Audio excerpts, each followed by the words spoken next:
Olá, seja muito bem-vindo ao programa Entre Cidades. É um prazer imenso recebê-lo aqui mais uma vez. Como você sabe, toda segunda-feira uma entrevista novinha para você que nos acompanha. Quem são esses entrevistados? Pessoas que desenvolvem um trabalho de relevância aqui na região metropolitana de São José do Rio Preto. Tem tanta coisa bacana para mostrar, então não perde não, toda segunda-feira eu te espero aqui. Vamos falar um pouquinho do nosso entrevistado de hoje? Ele nasceu em Cajobi, veio de uma família de agricultores. Aos 16 anos a fé falou mais alto e aí, aos 20, ele se rendeu a uma fraternidade que todo mundo conhece e é muito querida aqui na região de São José do Rio Preto e vem fazendo diferença em todo o país, que é a Fraternidade São Francisco de Assis. Hoje ele está à frente de um projeto que vem fazendo diferença não só aqui para São José do Rio Preto, especificamente como cidade, mas para toda a região metropolitana. Eu estou falando do Elton Luiz, mais conhecido como Frei Lucas. Frei, seja muito bem-vindo, é um prazer tê-lo aqui. Como o senhor mesmo diz, paz e bem, é isso? Paz e bem, que alegria poder estar aqui com vocês, Fernando, nesta tarde, partilhando, conversando e, claro, apresentando um pouquinho desse nosso trabalho, né, que a gente vem desenvolvendo aqui em São José do Rio Preto, mas também em toda a região. O Frei, o senhor disse que veio de uma família de agricultores.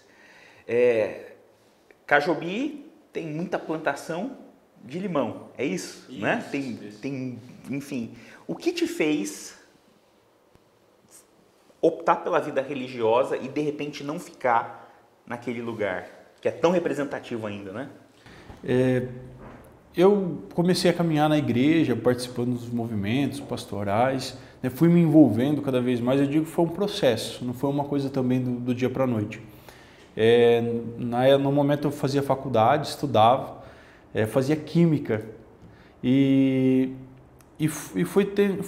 foi nascendo dentro de mim um desejo de fazer algo a mais, de poder dedicar mais tempo, mais esforço, a ajudar as pessoas, a participar da igreja. E nesse processo todo, eu conversei com um padre e o padre me direcionou para fazer encontros vocacionais. E aí comecei a fazer essa caminhada num primeiro momento na Diocese de Catanduva, conhecendo aquilo que os padres viviam, caminhavam. E no meio desse percurso eu acabei conhecendo a fraternidade. E até é uma história interessante porque eu conheci a fraternidade por causa de uma pessoa que precisava da recuperação de álcool e droga. Ele era assim, um vizinho, morava até próximo, e ele precisava de ajuda, e aí, através da igreja, acabei conhecendo o trabalho de Jaci, levei esse senhor para a recuperação, e ali eu pude experimentar um pouquinho daquilo que os freios viviam, a alegria deles, e me contagiou.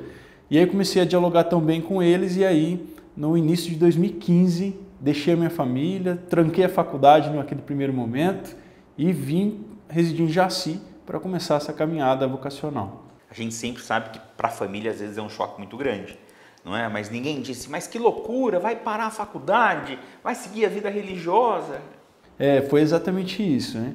E é interessante que a maioria das pessoas que eu partilhei falavam isso: termina a faculdade primeiro, depois você vai, que você já vai formado, ou mesmo pensa melhor. Mas eu entendi que era aquele momento. E até naquele período eu estava fazendo a faculdade, eu tinha uma proposta para ir para a Europa, para fazer uma parte da faculdade lá, da minha graduação. Eu falei, não, esse momento Deus está pedindo para que eu faça essa experiência. E aí eu deixei até um sonho que tinha, né, de um dia poder morar no exterior, poder estudar fora e fazer essa experiência na vida religiosa. Agora tem muita gente que tem curiosidade, eu também tenho, como é o início? Ainda mais voltada para os franciscanos, né, que tem valores e princípios bem diferentes, de repente, de um padre, né, diocesano e tudo mais. Como é que foi isso, assim? Primeiro passa por um estágio de adaptação, como é essa etapa? No primeiro momento, como eu falava, a gente faz uma caminhada vocacional, de conhecer, de entender, né, o carisma da fraternidade. E a partir disso, partindo de um desejo próprio, né, do candidato, no caso do meu desejo, e também de uma aceitação da fraternidade, a gente faz o ingresso. Iniciamos um caminho de formação. Hoje a nossa formação são 2 anos iniciais, que a gente fala que são os anos que a gente faz aquela fundamentação, onde nós temos um conhecimento sobre Bíblia, sobre o catecismo da igreja, sobre São Francisco de Assis, sobre a vivência nossa da fraternidade como um todo, o carisma, a missão. E aí, depois desse processo de 2 anos, nós recebemos o hábito, o nome religioso, e aí somos enviados em missão. E aí podemos ser enviados para qualquer uma das missões hoje, das obras que nós estamos. Hoje, com 74 obras espalhadas aí pelo Brasil e também fora do Brasil. Obras extremamente importantes, e o senhor já passou por algumas delas. Isso mesmo. Qual foi a primeira? A minha primeira experiência de missão foi em Estrela do Oeste, uma cidade na região também, lá numa comunidade terapêutica de recuperação. E foi uma experiência muito bonita para mim. Conhecia já um pouco sobre esse tipo de trabalho e ali, durante 1 ano, eu pude desenvolver esse trabalho com pessoas que tinham um problema, né, do álcool, das drogas, e ali levar um pouquinho do amor de Deus para eles, mas também a gente fala em ensinar nesse processo terapêutico como viver uma vida bem, sem álcool, sem drogas. Agora, muitas pessoas pensam assim, a comunidade a fraternidade São Francisco de Assis, ela trabalha diretamente com álcool e drogas, e não é? Porque são vertentes e vertentes aí. A gente sabe que o Frei Francisco, que administra tudo isso de uma maneira, com maestria mesmo, de uma maneira muito bonita. A gente tem o Barco Hospital, a gente tem trabalhos no Haiti, é isso? A gente tem hospitais no Rio de Janeiro, são muitas obras. O senhor teve a chance de passar por algumas delas. Sim. É interessante porque hoje, né, nós estamos aí em tantos lugares e com obras tão grandes, e é interessante entender que o início da nossa fraternidade foi numa pequena casinha na cidade de Jaci, aqui na região, onde o Frei começou um trabalho de recuperação de álcool e droga com 12 pessoas. Então ele iniciou ali pequeno e tudo nasceu dessa casa, desse primeiro projeto do Lar São Francisco. Então, ali nasceu a ideia de ter um hospital para cuidar dessas pessoas, num primeiro momento, pessoas que tinham problema da questão da dependência química. Depois, junto com eles, veio a questão do HIV na década de 80, então também teve essa motivação. E aí, a partir dali, nós fomos entrando aos poucos na área também da saúde. Hoje nós temos, inclusive, mais hospitais do que comunidades terapêuticas de recuperação. E aí, aos pouquinhos, fomos expandindo para todas as áreas praticamente hoje da assistência e da saúde, onde a gente trabalha, né, em hospitais, casas de acolhimento, casas de recuperação, projetos com idosos, deficientes. Aí nasceu as missões, né, de fronteira, a missão no Haiti, a missão na Amazônia, locais de muita carência, também de muita necessidade. E a gente entende que o que Deus nos leva é sempre a isso, aí a lugares onde ninguém quer ir, a cuidar de pessoas que normalmente ninguém quer cuidar. O trabalho que é feito com as famílias ribeirinhas é um trabalho muito bonito, né? A gente sabe que os médicos são voluntários, médicos que se dedicam aí a cuidar dessas pessoas, e muitas delas não têm sequer uma assistência, né? Muitas mulheres grávidas sequer tiveram um contato com um médico, estão prestes a ganhar um bebê. Então é um trabalho importantíssimo. E que agora vem um segundo barco, é isso? É isso mesmo. A gente entende que a Amazônia como um todo é quase como outro Brasil. É uma riqueza muito grande de cultura, de alegria, é um povo brasileiro que a gente fala assim, muito feliz, muito alegre. E que a gente, claro, tem também uma alegria muito grande de vivenciar com eles. Temos alguns freis nossos que vieram de lá, que são da região amazônica também. Só que ao mesmo tempo nós percebemos os grandes desafios e as grandes dificuldades que aquele povo tem, né? Quantas e quantas pessoas nunca tiveram acesso à saúde, à mesma educação, a praticamente aquilo que a gente entende como básico. Eu me recordo agora, né, de uma experiência que um médico partilhava conosco, oftalmologista, foi num desses mutirões e ele fez uma cirurgia de uma catarata de uma senhora já, por volta já dos seus 80 anos, e quando ela voltou da cirurgia, que ela pôde voltar a enxergar, ela disse para o médico que aquela era a primeira vez na vida dela que ela estava vendo um médico, né? Então, o médico até falava assim, emocionado, de entender a diferença que aquela missão estava fazendo na vida daquelas pessoas. E continua fazendo. E continua fazendo. E até nesse sentido, né, iniciamos em 2019 o barco Hospital Papa Francisco e, em sequência, houve um segundo barco já de apoio, dando apoio para o barco Hospital Papa Francisco, que foi o João Paulo II. E agora, para esse ano, está para sair o terceiro barco já, o João 23, que já vai navegar em outra região, mais na região oeste, no estado do Amazonas, e cuidar ali de uma outra população gigantesca de pessoas que tanto precisam. Enfim, são muitas obras, a gente passaria horas aqui falando de todas essas obras, porém tem algo que eu quero chamar a atenção, que é o que o senhor está à frente, que é a Casa do Cirineu em Rio Preto. A gente sabe que hoje a população, os moradores de rua, vem crescendo muito. Rio Preto é uma cidade que comprovadamente atrai muitas pessoas de fora, até por ser uma cidade polo, né? E como é que vem sendo esse desafio de trabalhar com essa população, de muitas vezes levar a pessoa para a Casa do Cirineu e ir lá descobrir se ela precisa de tratamento, para onde encaminhar? E como é que vem sendo esse trabalho, Frei? É muito interessante, né, que diferente do que muitas pessoas acham, a maioria das pessoas que estão em situação de rua não querem estar na rua, querem sair dessa condição. E quando nós conseguimos dar essa oportunidade para elas, estender a mão, a grande maioria das pessoas realmente aproveitam e fazem de tudo para sair dessa situação. E a gente percebe que é um público também que tem muitas características, muitos perfis. Nós temos desde pessoas, por exemplo, que têm um problema de álcool e droga, mas nós temos também pessoas que vieram para a região, para a cidade, em busca de oportunidade de trabalho, pessoas que acabaram se desvinculando, não têm mais família, não têm talvez muitas perspectivas. Nós temos também um grupo de pessoas em situação de rua que são idosos, ou pessoas que têm algum tipo de deficiência física ou mesmo mental. E a gente percebe que, de uma forma geral, todos precisam desse auxílio, dessa ajuda. E a partir do momento que eles chegam no acolhimento, na nossa casa, a gente vai entendendo, né, o perfil dessa pessoa, o que nós podemos fazer para que ela possa sair dessa condição de rua. E a gente tem visto, né, muitos e muitos casos que deram certo. Pessoas que saíram definitivamente da situação de rua, que hoje estão trabalhando, que estão caminhando, ou que retornaram para suas famílias. Alguns casos de idosos que nós conseguimos encaminhar para lares, né, aqui de idosos na cidade.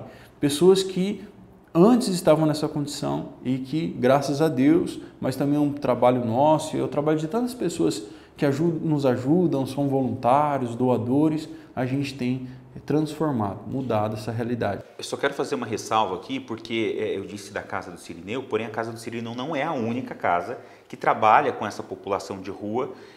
Em Rio Preto a gente tem Madre Teresa, por exemplo, que faz um trabalho belíssimo, e além da Casa do Cirineu, a gente tem uma outra casa agora que inclusive a Justiça vem trabalhando muito, caminhando muito junto com vocês, não é? É isso mesmo. Nós entendemos, nós estamos ali há 3 anos, né, caminhando com a Casa do Cirineu, e a gente percebeu que havia uma demanda muito grande. Muitas pessoas que queriam ir para o acolhimento, nós acabamos não tendo a capacidade física, e aí nasceu o sonho de nós termos uma segunda casa, uma segunda unidade.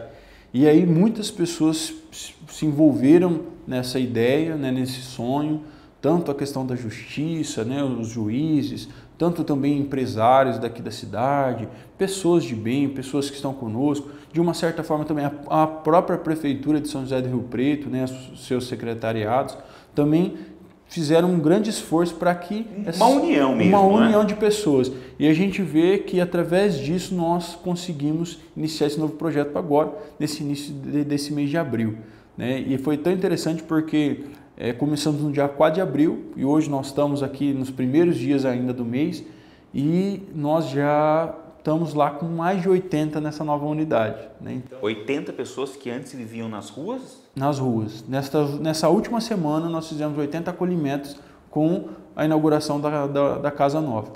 Hoje nós temos 70 na Casa do Cirineu e 80 na Pousada da Esperança. Então, ao todo, estamos acolhendo nós, né, Associação Lar São Francisco, 150 pessoas que até algum tempinho atrás, alguns dias, algumas semanas atrás, estavam em situação de rua aqui na cidade. Eu quero fazer só uma observação, Frei. A gente sabe, o senhor disse que tem pessoas que não têm envolvimento nenhum com álcool e com drogas, porém, é uma percepção minha ou a maioria das pessoas elas acabam se envolvendo até mesmo por estarem em uma situação vulnerável, né? Enfim, acabam se envolvendo com o crack, principalmente. As pessoas de toda a região que vêm aqui para o centro de São José do Rio Preto se deparam com uma situação muito triste, né? Que tem a Cracolândia ali, né? De São José do Rio Preto, pessoas que mais parecem às vezes zumbis, porque eles ficam perambulando de um lado para o outro. Como tem sido a aceitação de uma pessoa como essa ir para uma casa que exige regras e exige que essas pessoas se mantenham ali sem o uso da droga e tudo mais? Não é tão fácil assim, né, Frei? Eu vejo que não é tão fácil, mas também não são tantos casos.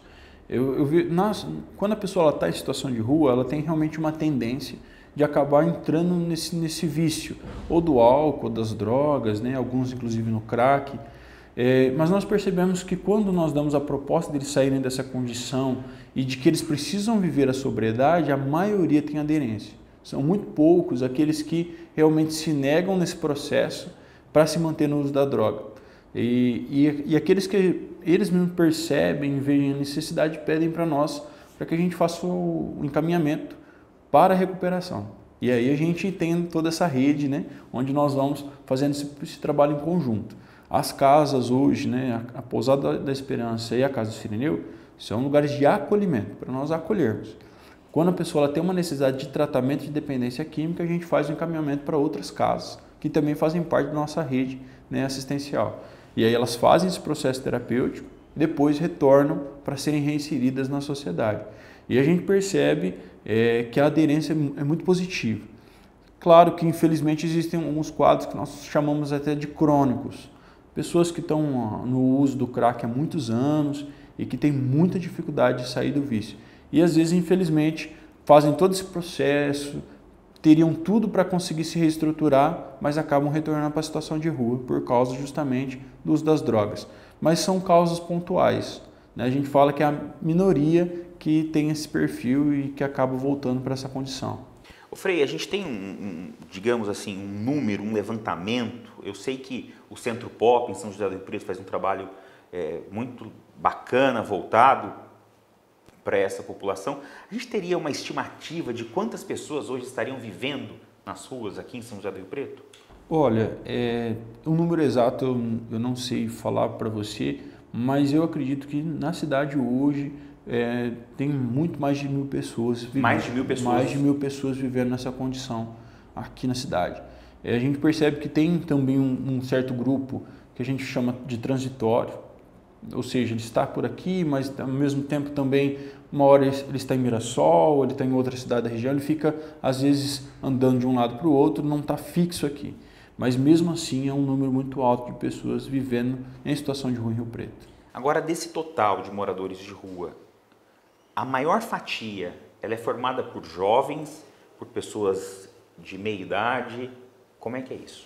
A gente percebe que a maioria são pessoas em torno dos seus 35 aos 45 anos. Né? Não são já muito jovens, mas também não são tão idosos. Pessoas que seriam economicamente ativas, poderiam estar trabalhando, inseridas na sociedade e que estão nesse meio tempo, né?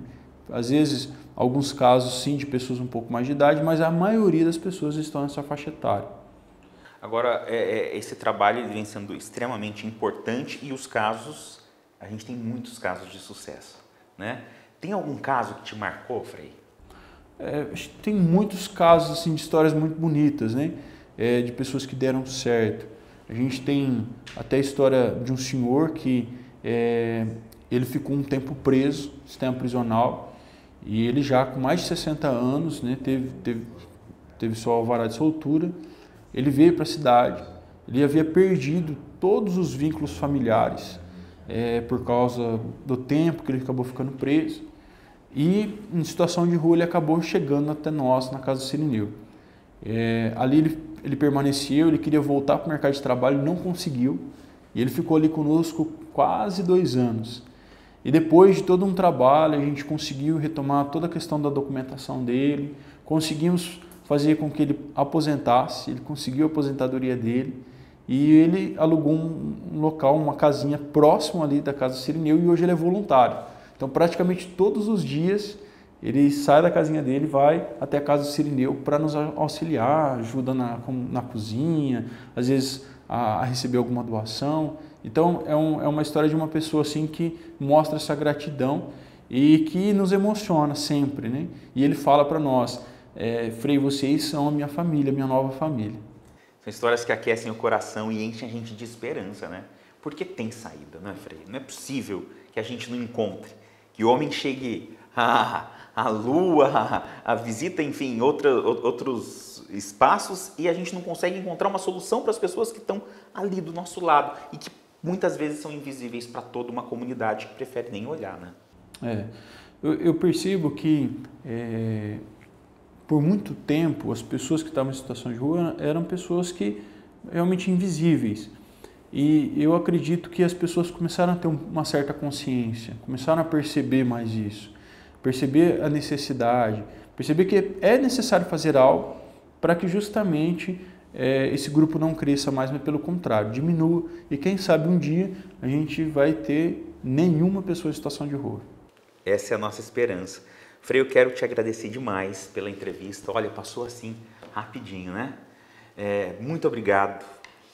A sua história é inspiradora e o trabalho que vocês fazem como um todo, como associação e tudo mais, vem inspirando muita gente, não só aqui na região de São José do Rio Preto, que a gente conhece muito pela festa do milho, né? Que todo mundo vai, todo mundo gosta muito, mas o trabalho que é levado para todo esse país. Muito obrigado, parabéns pelo trabalho.